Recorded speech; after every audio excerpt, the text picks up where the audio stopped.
All righty. The restriction of addiction, how addiction interferes with emotional healing. So many times we talk about addiction just kind of on its own, but it's important to understand addiction as a part of trauma. Now, tell me if you agree with this. Today we are living in a world full of addictions. Yes. There's a great book called Dopamine Nation, and it says this: because we've transformed the world from a place of scarcity to a place of overwhelming abundance, drugs, food, news, gambling, shopping, gaming, texting, sexting, Facebooking, Instagramming, YouTubing, tweeting, and it goes on, the increased numbers, variety, and potency of highly rewarding stimuli today is staggering. The smartphone is the modern day hypodermic needle delivering digital dopamine 24/7 for a wired generation. Right? This is just a snapshot for us to recognize, wow, we are living in a world full of addiction. The Bible predicts this. I find it so fascinating that many times we talk about, okay, what's going to be like as time goes on? And yes, the Bible talks about natural disasters and famines and those things, but we forget about, in 2 Timothy, it describes a world full of addiction. You're like, I've never seen it, Katie. What are you talking about? For men will be lovers of themselves, lovers of money, and then it goes on to describe other things, including disobedient to parents, unthankful, unholy, unloving, unforgiving. Do we see a lot of hostility in our world today as well? Slanderers, without self-control, which is a huge component of addiction. Brutal, despisers of good, traitors, headstrong, haughty, lovers of pleasure rather than lovers of God. And we could also say lovers of pleasure rather than lovers of good. Right? We see that this is a prediction of things to come, and the context of this is not just in the world, but even in the Christian church. Now, what exactly is addiction? Addiction is an inability to stop using a substance or engaging in a behavior. Because a lot of times when we think of addiction, we think of substances. But a lot of the addictions today, we're actually kind of straying away from certain substances, and we're engaging in a lot of behavioral addictions. And then key point here, so an inability to stop despite negative consequences, despite how it's causing the person psychological harm, physical, social, spiritual harm.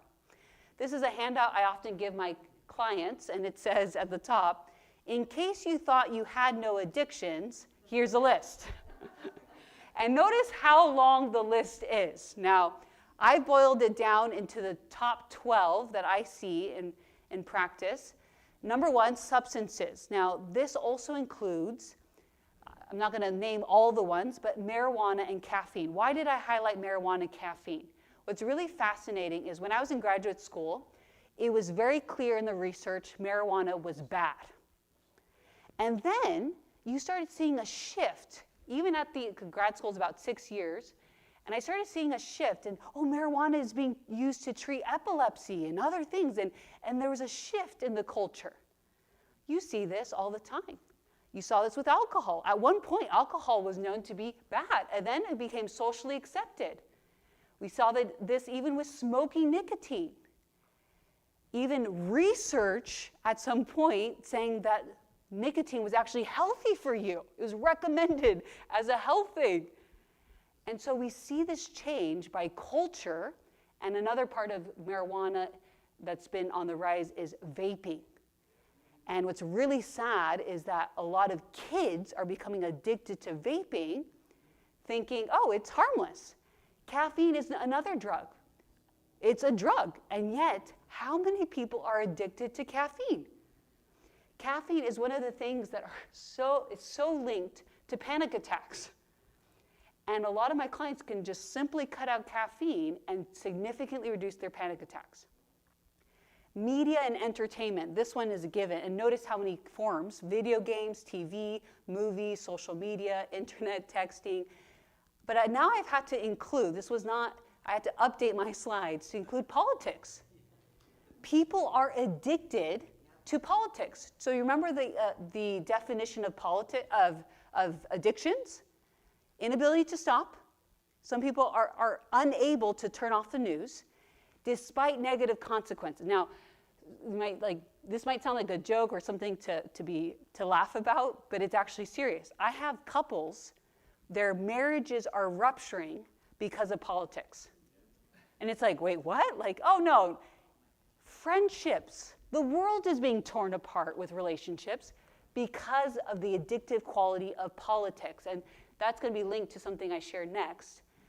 But notice also in general, you can see the agenda of the enemy with media. I don't know how many of you here have watched something on Netflix, but you have seen a transition in which back in the day you would watch TV and you say, oh, I'm going to watch something, my favorite show at 8 p.m., right? Tuesday at 8 p.m. And then you had to wait a whole week for the next episode. And then the season was over, and what happened? You had to wait a whole year for another season.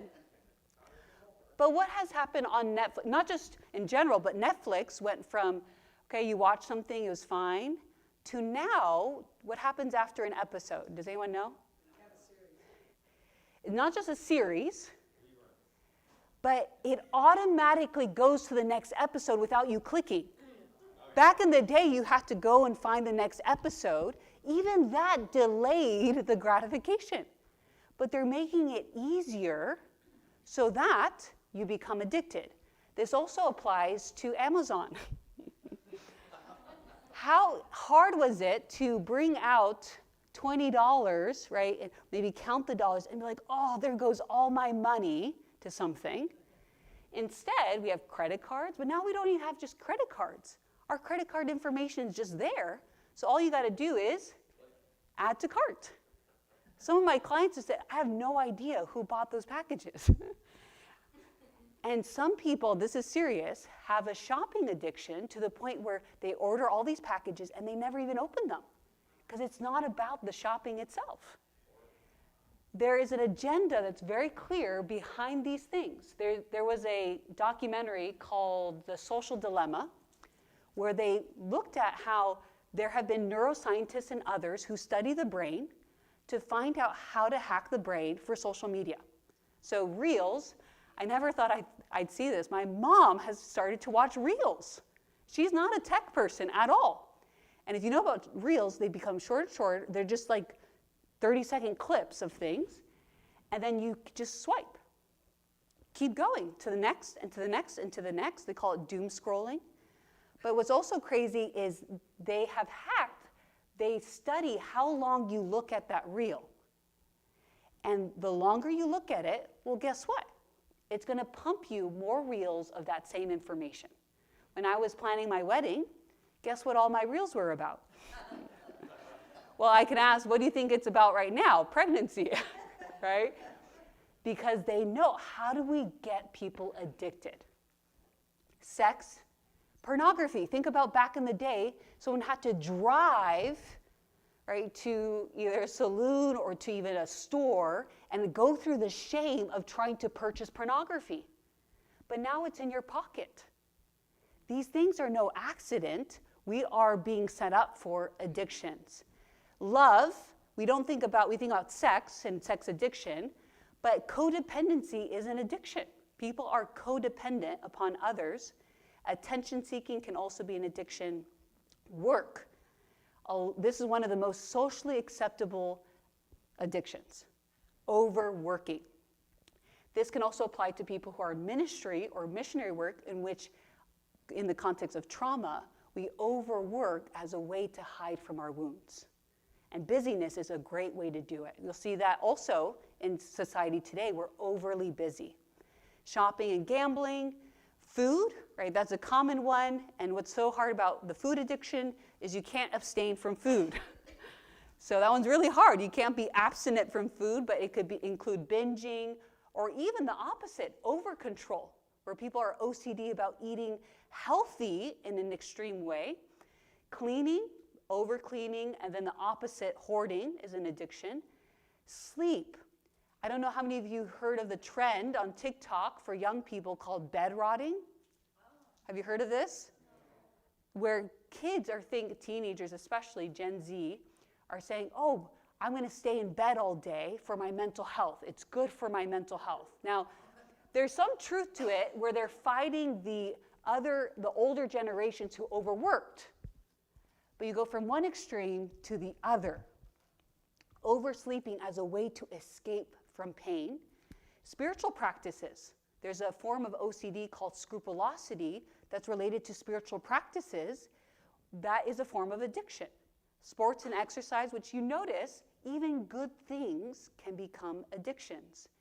And then one that we don't think about is rumination. When we ruminate on our thoughts, it's like driving in a roundabout and never exiting. We're addicted. We actually have addictive thought patterns.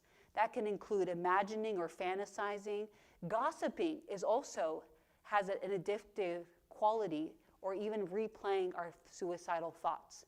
This was a fascinating article online not too long ago. The world's deadliest addiction is popping up on brain scans, and it's not even a drug. Does anyone want to guess what addiction it's highlighting? I hear whispers. TV? No. That one's already recognized as addictive. Cutting? Did I hear that? That's a good guess. And there is an addictive quality to cutting, but not highlighted in this article. I've never had anyone guess, so I'll just tell you. Anger.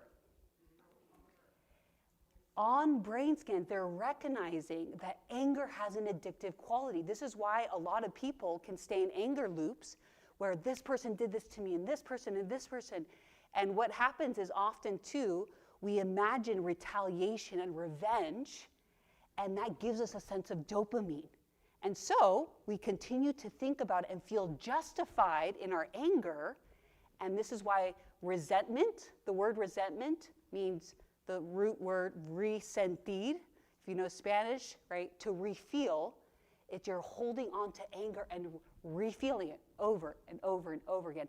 Anger also can be an addiction. Addiction is the only disease that convinces you you're not sick. But the way it convinces you is you're stuck in the addiction. And so we want to recognize, oh, there's this restriction. Think about you're in a cage with addiction. So when we look at trauma, so trauma has these three main components. We have the memory itself of the trauma. And then we have arousal. That's like the symptoms in our body. Heart rate goes up. I sweat when I think about it. I cry, right? Just our physical arousal. You can think about that being the emotions. And then intrusions, thoughts, not wanting to think about it. But this might be nightmares. This might be just thoughts about it. But what happens over time, recovery, is notice the arousal becomes less. The intrusions become less, and all we're left with is the memory. You can't ever forget trauma. So let's say for 9/11, which I'll talk about this a little bit tomorrow, is people who were there, most, if not all people, experienced all three in the first month. You can't actually diagnose PTSD because it's natural and normal to have a strong emotional reaction and to have intrusive thoughts. Why? The brain is trying to make sense and process what just happened. A natural disaster happened. Anything happens, everyone will experience those three main components. But within the first month, generally what happens is we heal.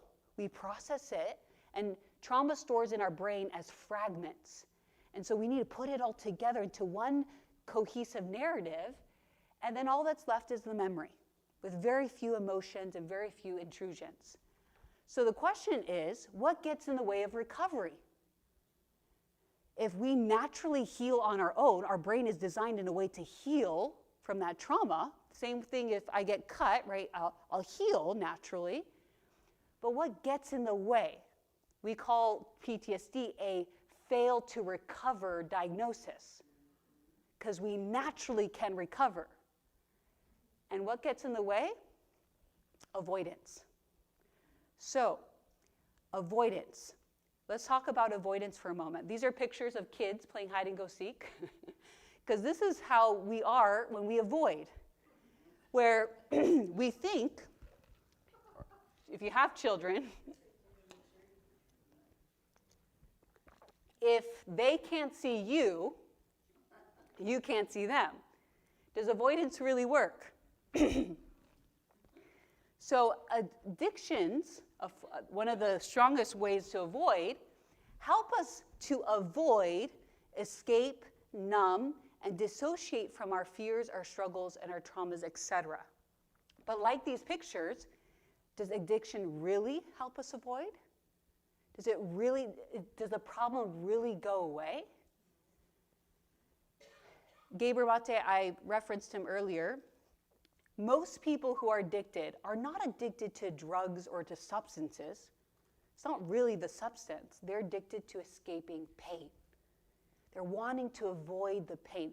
Like I said last time, I love these presentations because it really builds compassion for people. Like if you had my job and you heard people day after day, hour after hour sharing their difficulties, we would have less judgment for one another. We'd see the addiction, well, why don't they just stop? And you're like, you don't understand. They're escaping deep pain. And remember, wounds that are often invisible. Going back to Dopamine Nation, we're all running from pain. Some of us take pills. Some of us couch surf while binge watching Netflix. Some of us read romance novels. We'll do almost anything to distract ourselves from ourselves. Yet all this trying to insulate ourselves from pain, key thing here, seems only to have made our pain worse. These are two next quotes that really highlight that. A man that flees from his fear may find that he has only taken a shortcut to meet it. That's what addiction does. There's a delusion that you're avoiding, but you're actually making the pain worse. And then I love this one. We can ignore reality, right? Like those kids, but we cannot ignore the consequences of ignoring reality. So if you think about it, addiction oftentimes is just delaying the effects of the underlying traumas and the pains that come along with it. What we see about avoidance is we can use this example when it comes to a physical wound. Let's say, this actually is not my arm, but I did break my wrist when I was in 7th grade playing football, and it looked like this.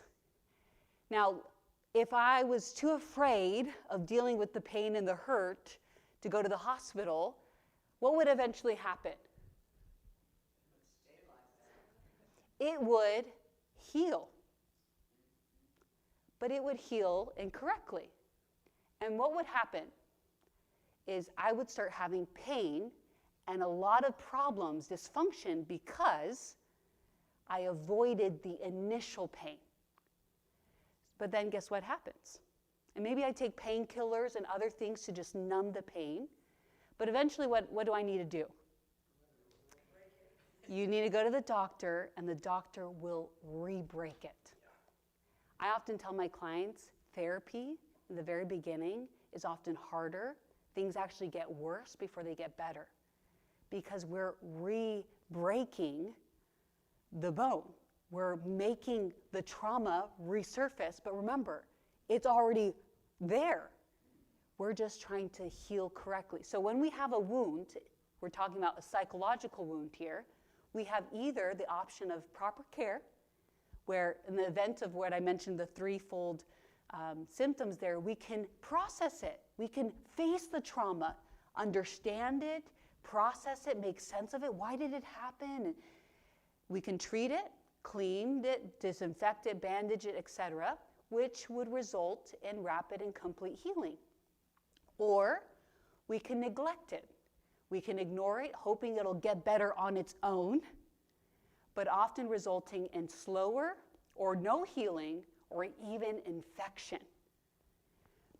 I used to work in the VA, and veterans would come in after decades of trauma and worse off. They would often they were divorced because the trauma and then the addiction led to a lot of conflict in their marriages. Veterans have high divorce rates. So they'd come in, they could have just come in the beginning and healed their trauma, but they waited till there was severe addiction, divorce issues, oftentimes a lot of legal issues, DUIs and other things from their addictions. They had a major anger issues and so forth. And then sometimes, this one's, I would say number 2 is the most common, harmful care. We can intentionally infect it, rubbing dirt in the wound, for example, resulting in infection, loss of limb, etc.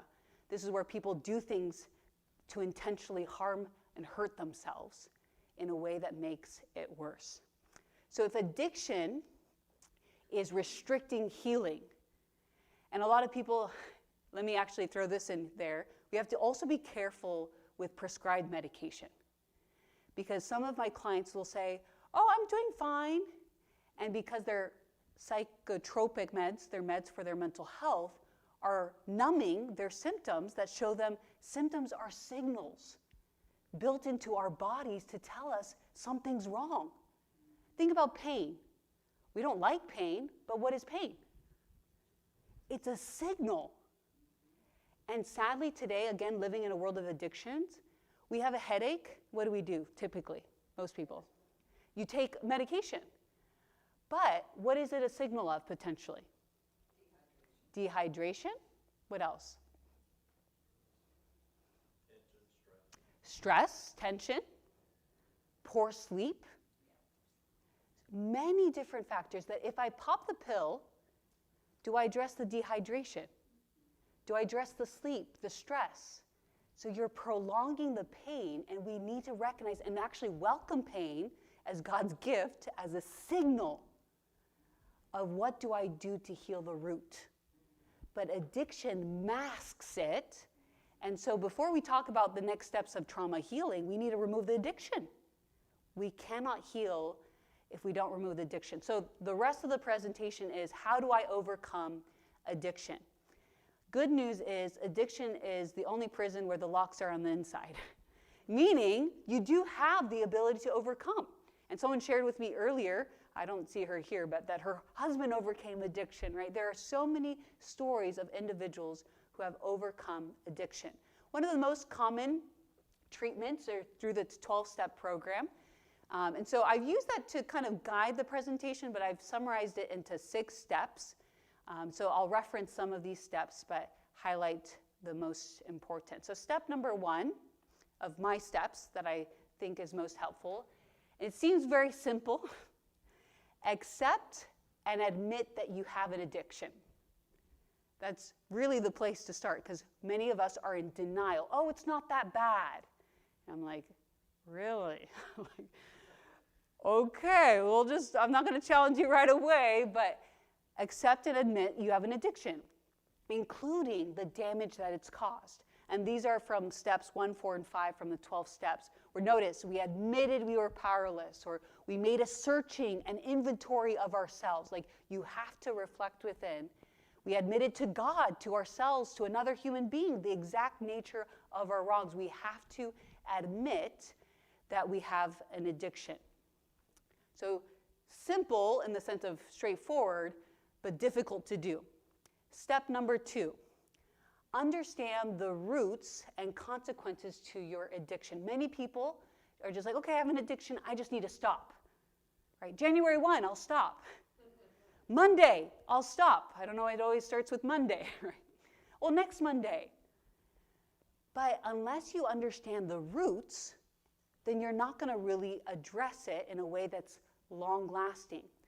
So understand why you engage in it, including the positive consequences. Like, why do I do it? It does something for me. Am I trying to escape pain? What does it do for me? Unveil the deception. I call it the frenemy, because there's a part of addiction where it's the friend. Like, it makes me feel good, right? It makes me forget my problems. But it's the frenemy that stabs you in the back. Acknowledge the negative consequences. So these are the most common roots. Not all the roots, but most common. There's a deception of pleasure, which we'll talk about, a habit that's formed, lack of self-control, lack of connection, and a lack of identity and purpose. Let's take a look at the first 3. and then we'll take a look at the last two. So pleasure. There is a component, and this also helps build compassion towards other people, that there's a reason why people do addictions, right? They have them. Like, it is pleasurable. There is pleasure that we get from addictions. But this is what happens in our brain. So in our brain, the pleasure hormone that we talk about is dopamine. And what happens when we first do the drug, you see that first spike, we get a huge hit of dopamine. It feels wonderful. But then it comes down. But notice what happens. The middle line there is the baseline where we started. After you do the drug, what happens to dopamine? It goes below baseline. So I felt really good. I don't just go back to feeling zero, just kind of normal. I feel worse. So because I feel worse, what do? I do it again. But notice the second spike. I can do the same amount, but it doesn't feel as good. So what do? I do it again, and I do more. This is a huge component of addiction. Whether it's, oftentimes they say things like gateway drugs, of you start with something, and then your body builds tolerance, so then I do harder drugs. This also applies to pornography. People start with a certain type, and then they're not as stimulated, so they have to do worse and worse, harder types of pornography. Because some people refer to that first spike as chasing the dragon or chasing the ghost. I'm trying to get back to that initial high that felt so good. But we notice, what's really sad at the end, now you're doing the drug just to try to be less miserable. You're trying to even now just feel normal. It's crazy, the manipulation behind drugs it's done in a way that's like, hey, you start it, feels nice, great. But then you're stuck in being addicted to it because I just need it to feel less miserable. Here's a video that, and let me take the audio here. Here's a video that shows what happens in our brain. Looks like a little kiwi.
Everyone's screaming, "Don't do it," in their heads. What did we notice in this video? What did you notice? In the very beginning, let's start there. Yeah, he or she, right? It's totally fine, living their life. It's bright, notice, no darkness, skinny, right? Just happy, going on his own merry way until he comes across the addiction. Then what happens? He starts chasing it. His life becomes about that addiction, right? Before he's la da da da, and then it's like, now I need to go and get it. Okay, what do we notice about his flight, this euphoria that he's experiencing? The first one was nice and bright and long, and then not only less and less, but harmful and hurtful. And so we see this principle. The Bible has so many mental health principles. There's a way that seems right? In the beginning, pleasure. But in the end, it leads to destruction. We have to understand this for ourselves in having compassion, but also for others. There's a way it seems right. Like initially, we wouldn't be doing addictions. We wouldn't have them if they were all bad. I remember I was working in the hospital setting, and they asked me to go see this patient and heavy drug use, and they're like, oh, he's really difficult and really closed off. And so I go there, and I'm like, okay, what's my in? And you know the typical response, people go in and they start telling and lecturing someone about how bad the addiction is. And typically what humans do is they respond with all the reasons why they do it.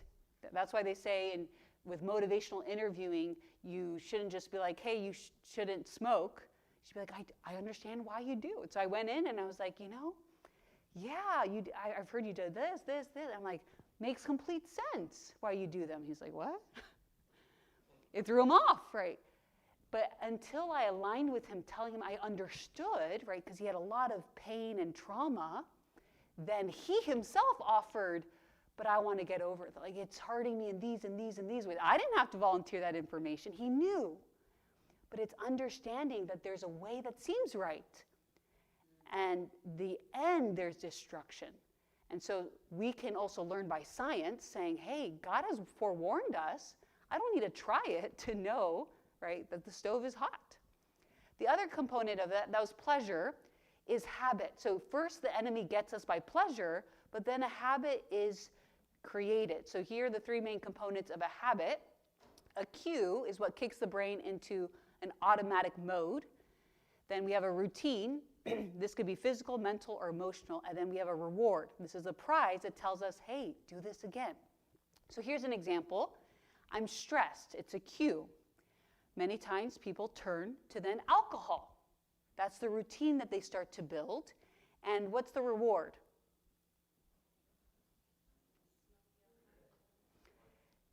Temporary relief.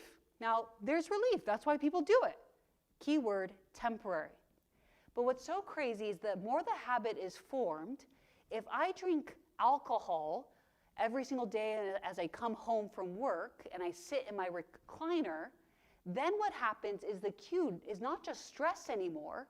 The cue becomes the recliner, where I sit down and we don't even realize how many associations our brain has. But you might sit down and be like, oh, I'm craving that thing. It may not even be the cue that it originally started with. You're developing more associations with that addiction. This is why some people are like, wow, I just have an urge to smoke on my breaks. Well, you created a habit, a routine, so the cue now is break time. And what addiction does is it creates a lot of cues. And we have to break those cues, break associations, even in your own home environments, in order to break the habit and the addiction. Here's another one, cue, tiredness. The most common routine these days, caffeine. What's the reward? Keyword, temporary energy. Because the same dopamine spikes happen with caffeine. You spike, then you crash, and because you crash, what do you need to do? Get more caffeine. And then you get more caffeine, and oftentimes people say, oh, my sleep is not bothered by caffeine. It is. You're maybe falling asleep, but you're not having deep quality sleep, and so the next day you're tired, so what do? Caffeine.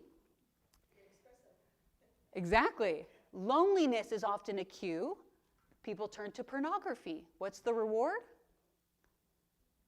Temporary, false sense of connection. This also applies to social media. Loneliness, turn to social media, false sense of connection, and actually what's sad, remember in the beginning seems right to a man, but in the end there's destruction. Social media actually increases rates of loneliness.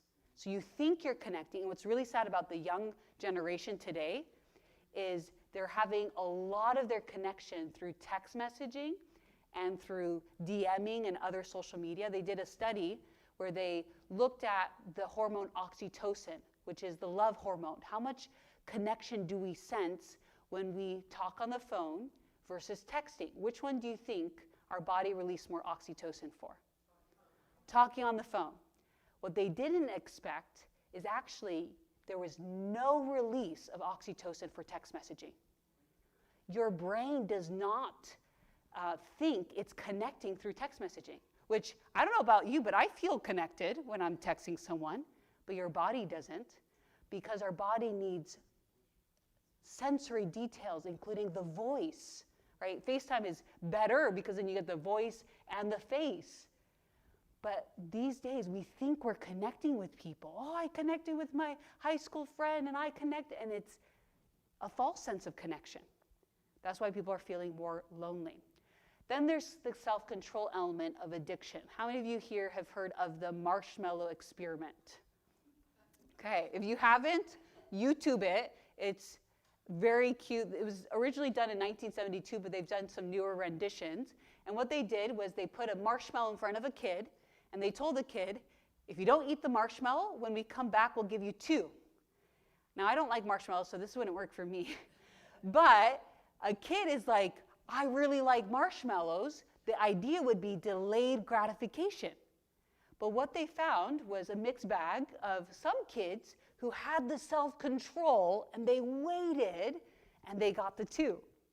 Some kids, smelling the marshmallow, nibbling at it, and then the other kids, immediately.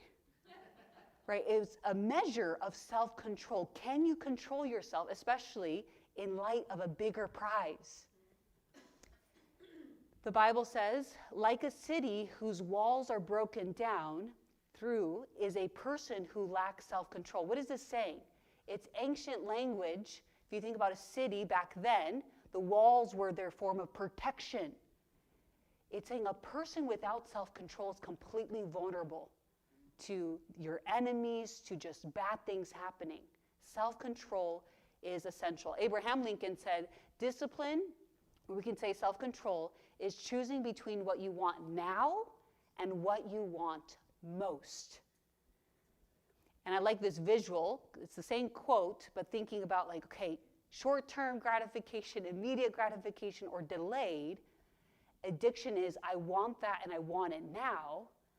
But especially when it comes to healing, you might say, oh, therapy's so hard, or trauma recovery is so hard. And a lot of times too, some of my clients come in and be like, what about this treatment? I heard it only takes 3 sessions. And what about this? And I can do this medication and this, all these instant gratification. I'm like, trauma recovery is a journey. There's actually a Bible verse that says, he who started a good work in you will complete it when? Till the day of Jesus Christ. Meaning, we will always be healing until Jesus comes. It's a journey of healing. And addiction makes you want something now and delays what we want most. Most including healing, restored relationships, true satisfactions. Now, it's important in overcoming addictions to know how it's really impacting us and our brain. So here are some brain scans. They're older, but they still, I continue to use them because they make the point so well. Top left, you'll see, so the healthy brain, see, complete whole, and this is a person 38 years old, alcohol, but notice, 38, pretty young, 17 years of weekend use. We might be tempted to think, oh, this person is a binge drinker. They just drink all day, every day. Notice the shrinkage of the brain. And what you'll notice in all of these is there's especially 2 gaping holes in the frontal lobe.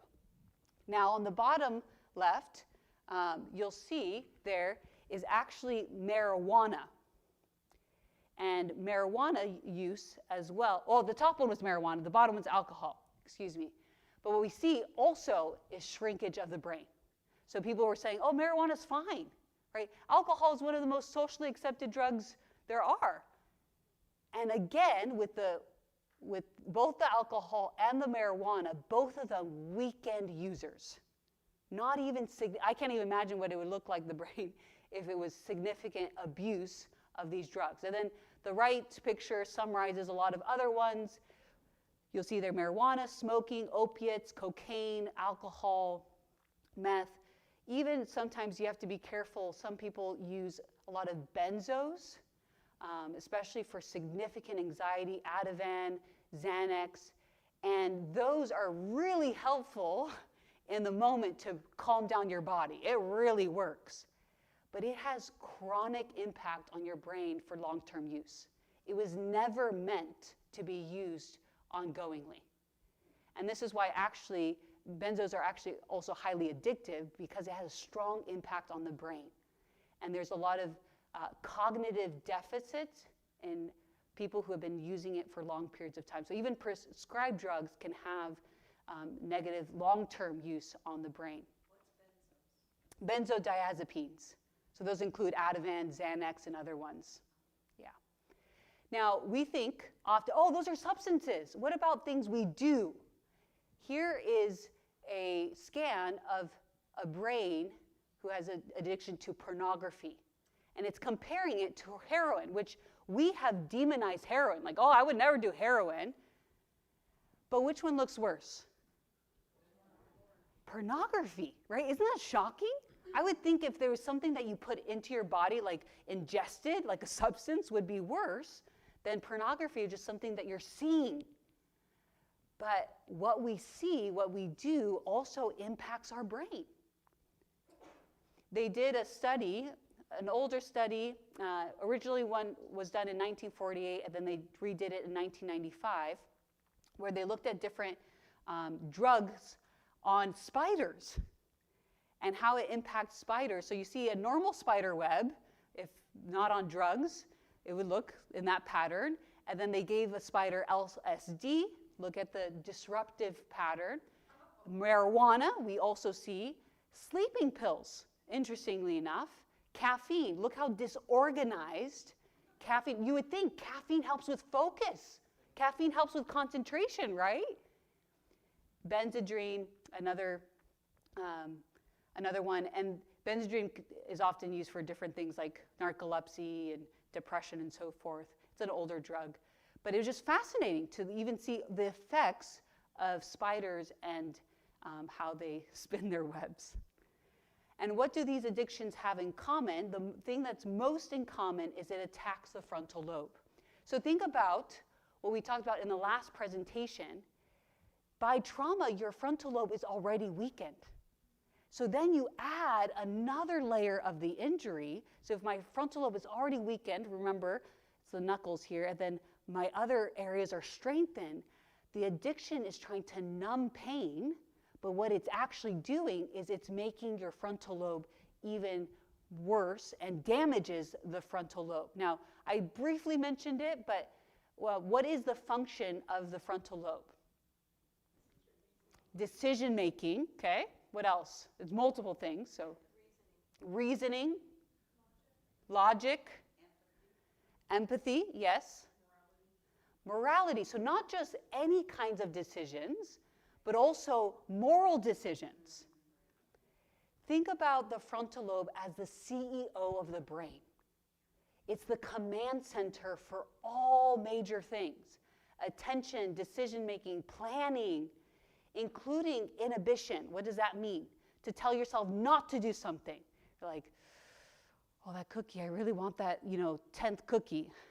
Right? After the holidays, maybe you're like, oh, and you're telling yourself, no, I gotta watch it. That inhibition is from your frontal lobe. You're like, that's not a good idea.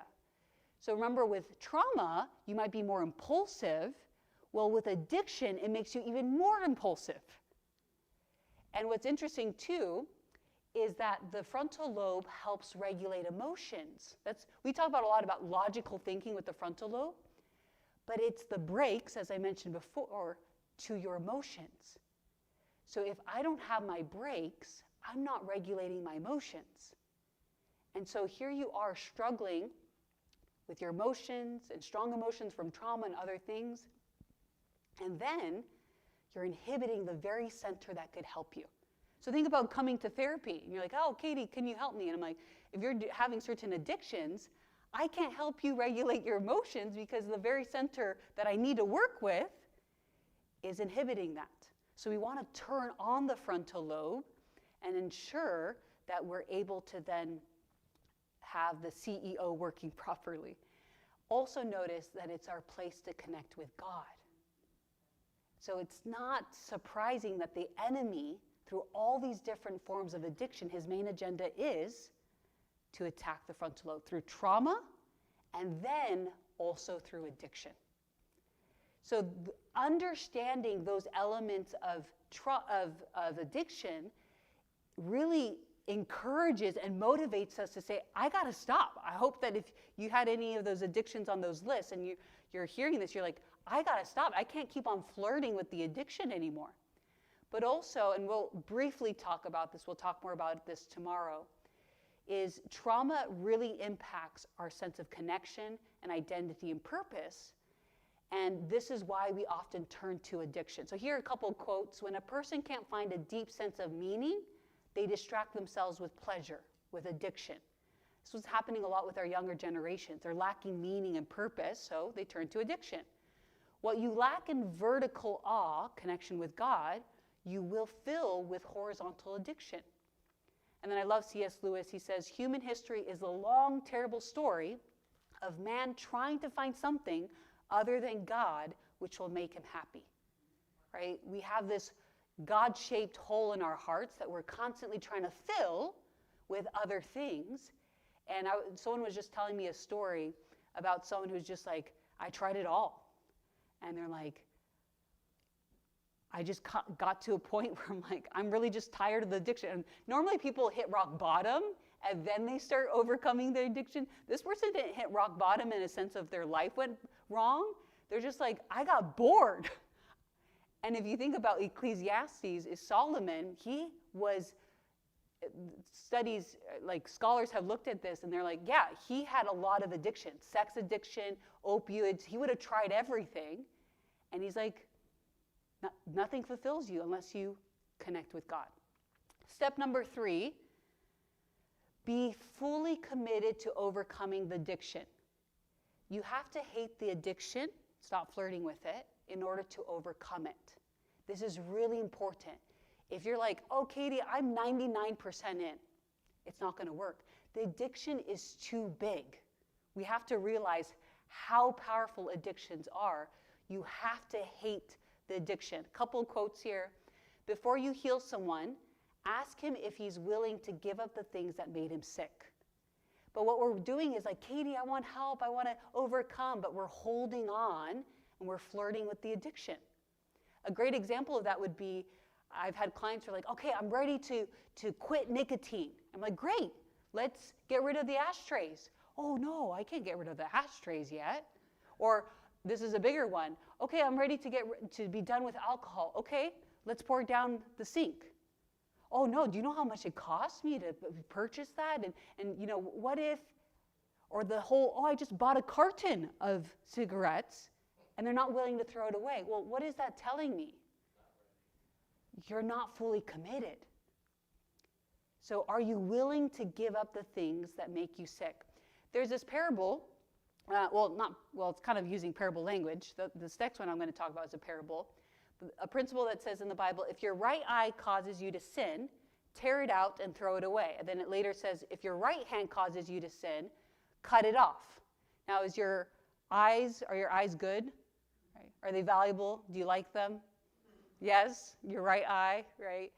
What about your hand? Is your hand useful? Why is the Bible telling you to pluck out your eye or to cut off your hand?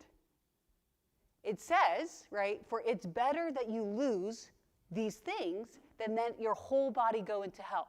Like, okay, Katie, what does this mean? It's kind of cryptic for addiction. Well, if something is causing you significant harm, if an addiction is causing you significant harm, it's worth it if you cut off your hand or pluck out your eye. Here's an example. I had a client who was struggling with pornography addiction. And he's like, Katie, I'm ready to overcome this. I'm like, okay, we talked about some things. Next time he came in, and he tried some of the things, like there's programs you can use and so forth. He said, I got rid of my laptop. I got rid of my phone. And I'm like, whoa! Is the laptop helpful? Super helpful. Like back in the day when you had to go to the public library to log on to a public, like it's very inconvenient. Let me just give you context. He's a 24-year-old kid. Well, kid, adult, but young. For his homework, laptops are needed. Like laptops are needed. That's the hand. He cut off the hand because he's like, I'd rather get rid of something useful if it's causing me so much harm than for me to keep it but have my whole body thrown into hell. He got rid of his phone. Is the phone helpful? Have you tried? I mean, you all look old enough to have remembered to print out your GPS instructions, right? Or to go with a road map. Just GPS, that's helpful on your phone. All these things, imagine how difficult his life is going to be without his laptop and without his phone. But for how much more is his life difficult if he continues in his addiction? He was fully committed. Fully committed. There's a program called Covenant Eyes that what it does is if you struggle with pornography addiction, it takes pictures, kind of screenshots of your devices, and it sends it to someone as accountability. And some of my clients go, oh, I can't do that. Oh, that's shameful. But secrecy breeds addiction. So you have to say, I'm willing to go through the shame of my brother knowing that I have this addiction, or my therapist knowing, or whomever it may be. Are you willing to be fully committed? Addiction is giving up everything for one thing. Recovery is giving up one thing for everything. And until you realize that truth, you're not going to fully overcome. So here's some examples. Set a quit date. Some people are like, oh no, I can't. Like, what if I fail? Are you committed? Set a quit date. Share your commitment with others. Oh, but if I don't go through with it, share your commitment. Make financial investments. I've had some clients say, oh, I can't go do residential treatment. It's going to cost me $5,000. How much, let's do, and we actually do this in session, calculate how much you're paying each month for your nicotine. And you realize, oh, $5,000 is nothing if it means I'm free of that addiction when it comes to the value also of just your life. Read books, attend webinars, listen to podcasts. Clients that are the most successful in treatment are those that give themselves homework. That they're like, Katie, I'm listening to podcasts, I'm reading books, and they're doing whatever it takes to overcome. Another key point, change your environment. At home, your work, etc. Be willing to make sacrifices, tossing the alcohol, removing the ashtrays, changing friendships. If you know that your buddy is the person that, encourages you to get drunk when they come and visit, set boundaries. Is that friendship really worth the addiction and the cost of the addictions? That can include family. Yes. Family, coworker, even a job. Some people are like, oh, I'm so stressed in my job that I come home and I'm turning to the addiction. Is the finances and the concern of your finances worth your life? Sometimes it's a big ask of some of these commitments.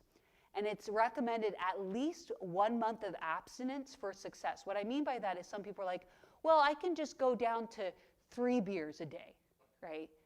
It's actually recommended to at least do a whole month of abstinence before you consider any sort of engagement with an addiction. Now, I'm saying this depending on the addiction. There's some that you need abstinence for life. But in order to rewire your brain, 1 month is actually on the low end. They recommend at least 90 days of sobriety abstinence from something completely before you introduce it again. Recovery is not for people who need it, it's for people who want it. The question is, how bad do you want it? And again, people do not overcome these addictions without really wanting it.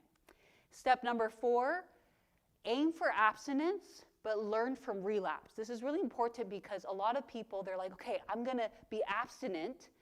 Harm reduction, what that means here is some people start to reduce the harm by going down. It went from 10 beers to 9 to 8. Abstinence leads to more success than harm reduction. Just black and white, cutting it out cold turkey. But if you do relapse, you cannot beat yourself up, because that actually leads to more relapse. When you fall off the wagon, a lot of people are like, I'm off the wagon, this is terrible. I like to say, and I should probably create a shirt because I say it all a lot, be curious, not critical. Falling is a part of life. You will fall, especially when it comes to addiction. But if you learn from your relapse, you just made your chances of future relapse go down. So if I were to just be walking and I trip, if I'm like, I tripped, and I just kept on going, and the next time I walk by that same place, I trip again, I'm like, what do I need to do to not trip in the future? Don't go the same way. I need to learn. What am I tripping on? Why did I trip? Is it because I'm not lifting my legs? Is it because there's a big crack? I need to learn from the relapse.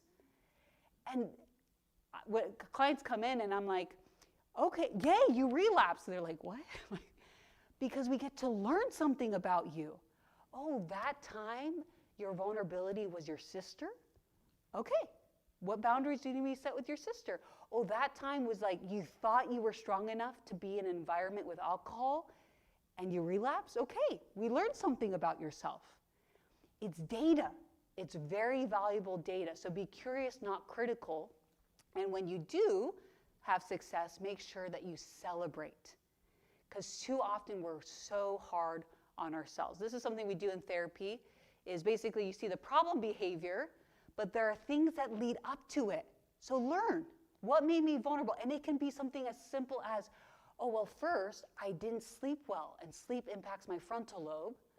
And because I didn't sleep well, and then I was around this person, okay, I need to improve my sleep, and I need to set boundaries. Learning about yourself. The Bible's... Can I ask? Yes, please do. Intervention, it doesn't work if the victim doesn't want. Yeah. So a lot of people ask in these presentations, how do I help someone? If someone's not willing, you can't help them, in the sense of them overcoming. You can support them, you can love them, you can be there, that when they're ready, then they can participate, but not if they're not ready. Share the information. Yeah, you can share information. Information is the first start, because basically what you're trying to do is increase their readiness. But I have clients where I have told them that we need to stop therapy because I can't help them because they're not ready. I'm a professional. I know what I'm doing. But if there's a joke, psychology joke that says, how many psychologists does it take to change a light bulb? Anyone hear this before? It says, only one, but the light bulb has to want to change. Right? I can't even change someone. I can't. And it's more harmful for them to continue in therapy thinking that they're having treatment when they're not actually engaging. And so if someone doesn't want to change, that's why it says they have to be willing to give up the things that are making them sick. Yeah. That's why also they say the victim has to hit bottom, Yeah. usually for addiction. Yeah, and I tell my clients, you don't have to. You don't have to hit rock bottom. You can see other people hit rock bottom. You can learn. You can know the science. That's why, yes, sharing information is helpful. And be like, I don't want to hit rock bottom. But sadly, pain is a lesson we learn from. But just FYI, pain is a good motivator for change, but love is greater. This is why someone, they have to give a kidney for their child, and they've been struggling to quit nicotine for years, and then bam, they quit in a second because they want to give their kidney to their child. Love is a great motivator. Understanding God's love and also a sense of purpose and meaning. That's why it's important to address the roots. The Bible says, for the righteous falls 7 times. The good person falls 7 times. There's no problem with falling. The wicked only once. Why? Because they're not getting back up. So get back up. When you fall, get back up. It's not, and notice it's saying the righteous is like the good person. It's like the definition of righteousness is falling. 7 is a perfect number. So it's okay to fall. It's part of your human experience. We all fall, but do you get back up? And I tell people, just fall forward. So you're always making progress because you're falling forward. Okay, step 5. As you eliminate the bad, the addiction, you have to replace it with good. You have to. A lot of people just like, I stopped one thing. I saw this with veterans a lot. They'd stop one addiction, often alcohol, and then they'd pick up smoking because they just transfer the addiction. So when you understand the underlying roots and why you're doing the addiction, you want to meet that need so that you don't return to the addiction. So here's some principles. Fill your life with goodness, including skills. So a lot of times people are turning to addiction because they don't know how to regulate their emotions. You need to fill that. You need to learn, how do I deal with big emotions? Focus, when you're getting over the addiction, focus on what you gain, not what you give up. You're like, oh, I can't smoke anymore. It's like you're focusing on what you gave up instead of what you're gaining. Focus on the why and the who behind God's principles of like, kind of like what Aaron was sharing earlier about how we see God as restrictive. Oh, I can't do that addiction. I can't. And it's like, no, that's actually good for me. That gives me freedom.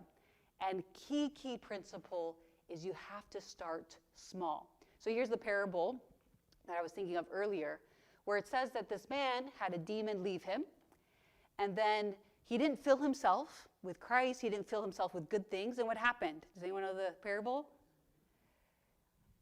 7 more came back. And you're like, what does this have to do with addiction? It's this idea that if we get rid of the bad, one addiction, but we don't fill it, we don't replace it, it's going to come back, and it's going to come back worse. It's a great principle. And so we take all of these bad things, a lot of these addictions, and we need to replace them. So when you think about, oh, okay, I'm addicted to sugar. Well, do I replace it with healthy sugar? Like a lot of binge eating, part of binge eating is because you're not getting the nutrients that you actually need to regulate even your hunger hormones. Exercise is a great antidote to a lot of addictions. But here are just several to think about of replacing your addictions with other good, healthy things. At Beautiful Minds, where I work, we have this acronym called Choose Life, of highlighting some of the main kind of things that we need. Some of you may have heard of New Start, similar principle. But we need to choose life. It comes from the Deuteronomy text that says, you have life and death in front of you.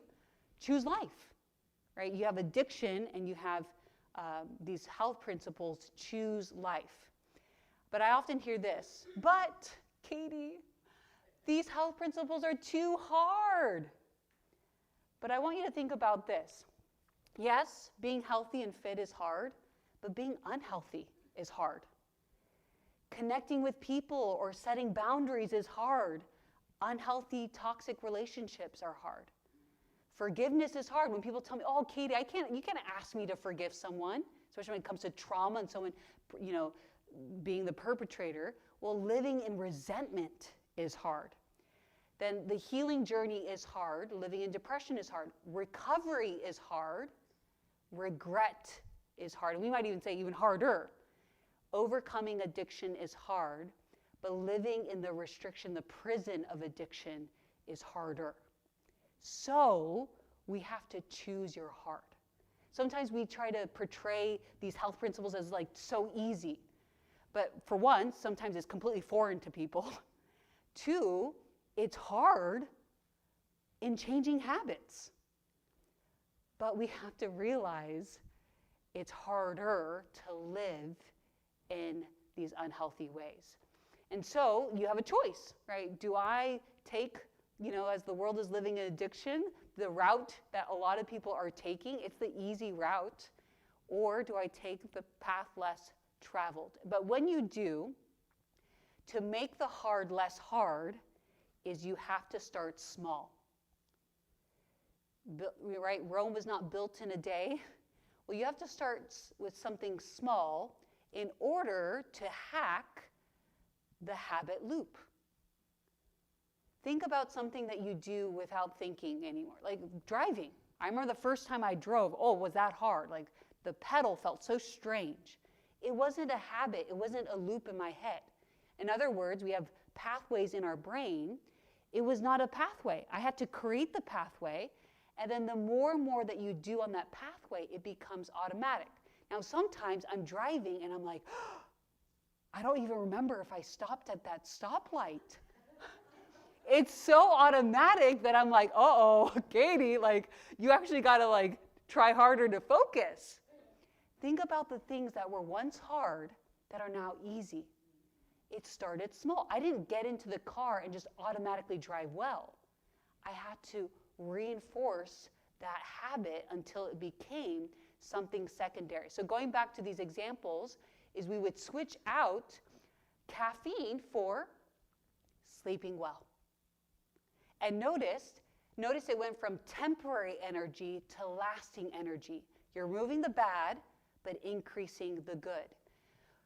You could say, okay, I'm going to, instead of getting energy from caffeine, I'm going to start waking up early, going on a run, and I get endorphins, dopamine, lasting energy, confidence, so forth.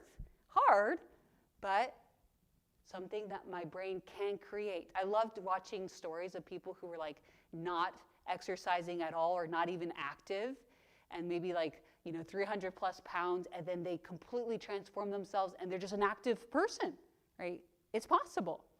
Stress, instead of going to alcohol, what we can do instead of sitting in my recliner too is go for a walk, get out, and that's lasting relief.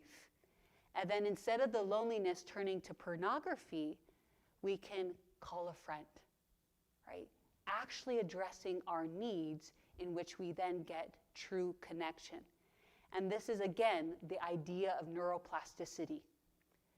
Just a quick quote on neuroplasticity. Neuroplasticity means that the brain can grow and change throughout our life.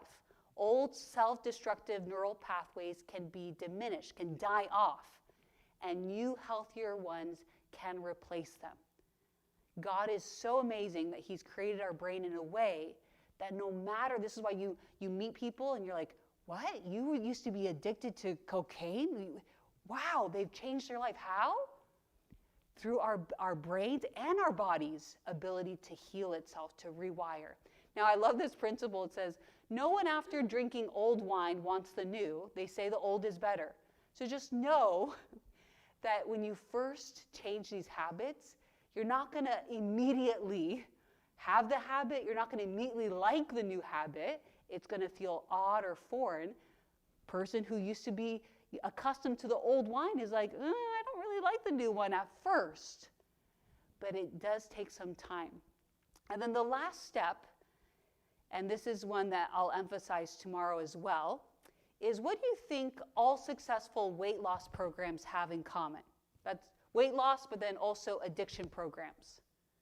What do you notice about all weight loss programs, Weight Watchers, other things, and all addiction programs? What do they have in common that leads to their success? Socialization, connection. Connection is essential for overcoming addiction. You need to recognize your help and that you can't do it alone. It's not a matter of willpower. It's just I'll do it on my own. It's recognizing I have a problem, I seek help, and it really takes a village.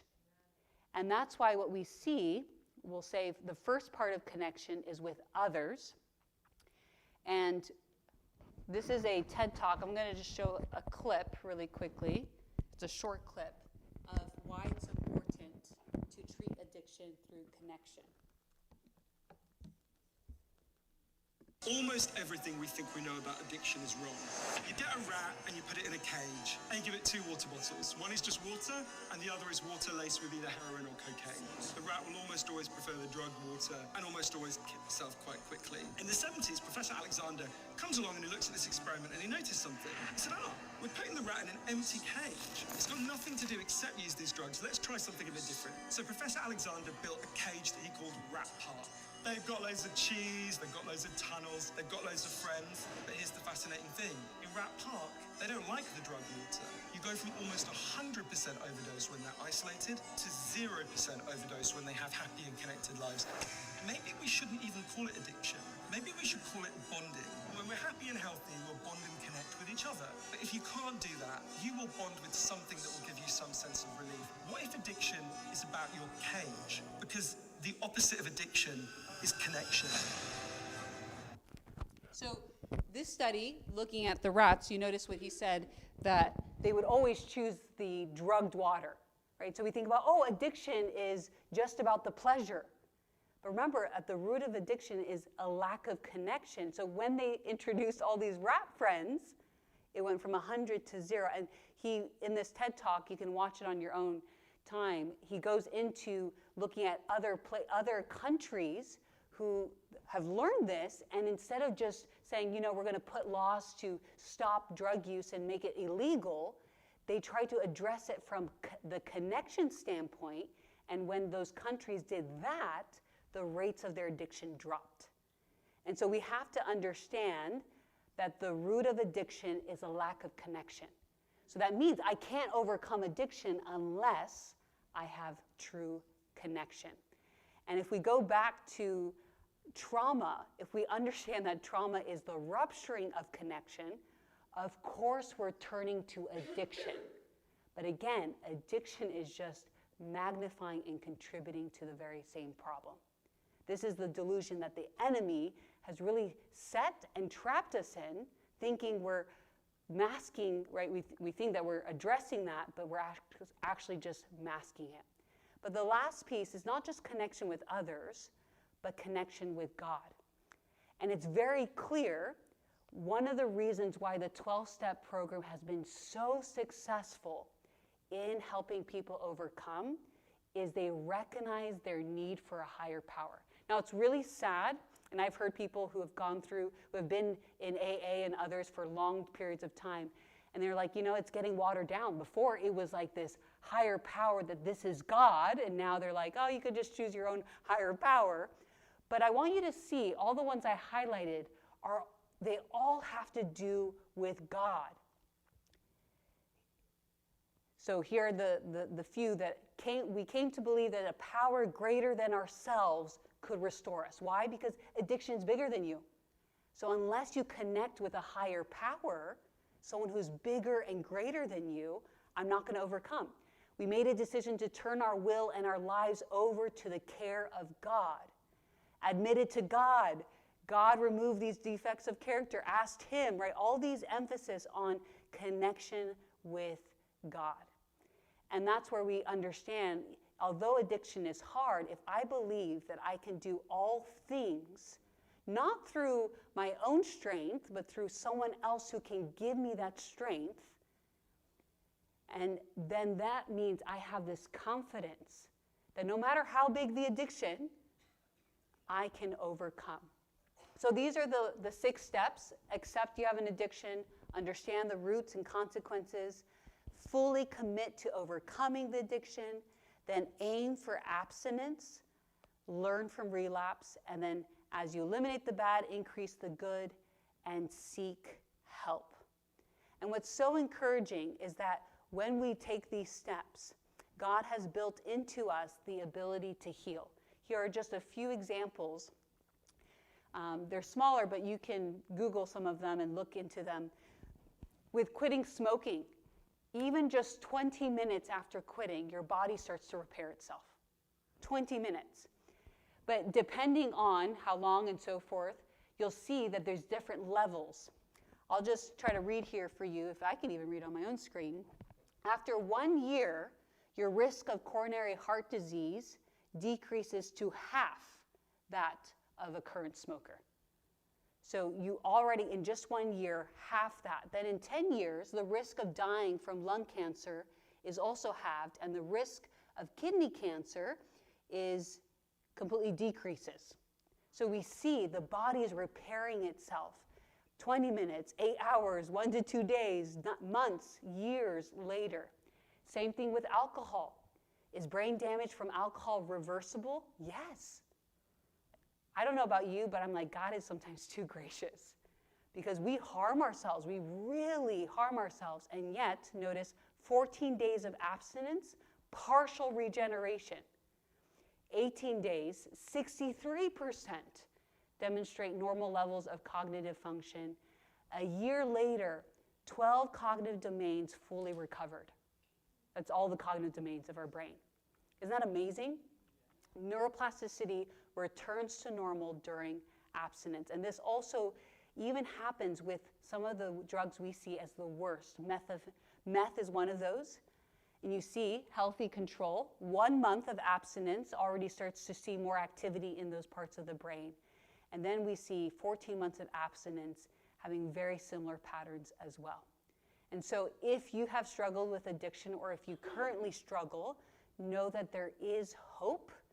But this step is essential, the first step to really removing this in order for us to heal from trauma. So here's some application questions to chew on.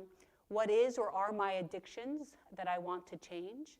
What are the healthy behaviors that I want to incorporate into my life to replace the bad? Who are the people in my life who can help me? Maybe professionally, socially, in my church community, who are the people that I can reach out to? And then what is one step I want to commit to taking today to overcome addiction? Notice I didn't say, are you committed to just doing anything? It's just one step, right? Starting small. And then tomorrow at 10 a.m., it'll be our last part of, if you remember, the first part was conceal and seal. It's the invisible wounds. We stuff those down. We want to seal them. In order to heal, we need to reveal those wounds and then find true healing. And remember, too, it's a journey. And so tomorrow we'll focus more specifically on the specific steps you can take to heal from trauma in addition to overcoming addiction. Alrighty, well, I think she's ready for the raffle. I think you guys are ready for the raffle too, but thank you.